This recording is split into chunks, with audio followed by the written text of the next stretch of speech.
Hey everyone. This week, I'll share some of the key insights from our recently completed first half 2022 investor sentiment survey and put it in context with the 25 basis point increase in interest rates announced by the Federal Reserve last week.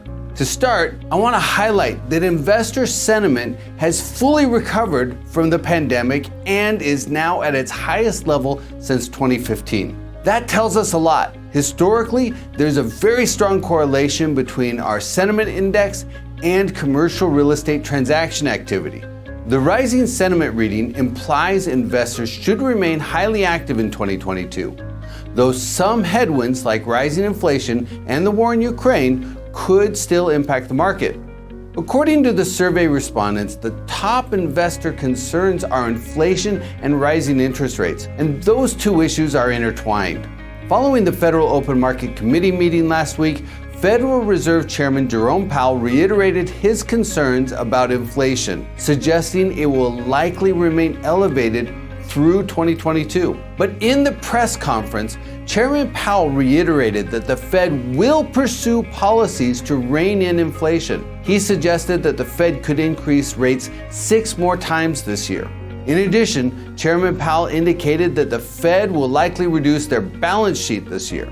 Over the course of the pandemic, the Fed's balance sheet doubled from about $4.4 trillion to about $8.8 trillion. A major component of this was quantitative easing. The Fed was buying $120 billion of treasuries, mortgage-backed securities, and other debt instruments each month. The Fed started winding that program down last November, fully ending it in March. Although Chairman Powell didn't say it explicitly, it's possible the Fed will shift to quantitative tightening this year, where they sell those debt instruments in an effort to push up long-term interest rates and stabilize inflation. I'm getting the very clear signal that the Fed plans to create a rising interest rate climate. That means investors should expect the cost of capital to go up. Now, this could create a bit of a headwind for commercial real estate transaction activity.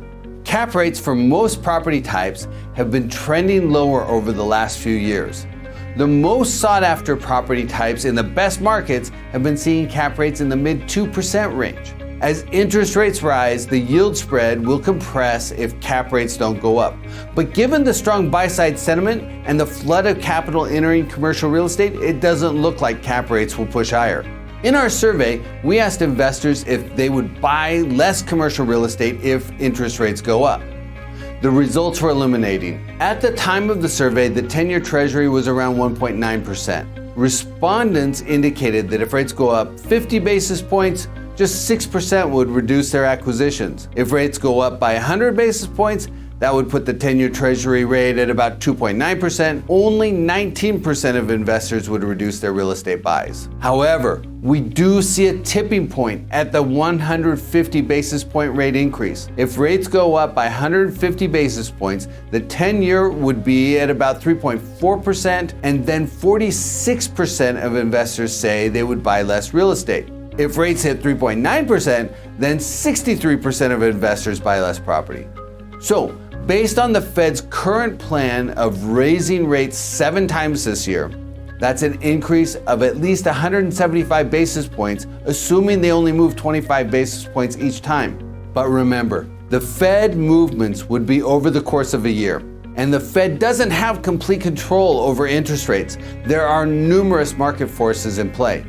Still, the signal is clear. If you plan to buy, get active now before rates go up too much.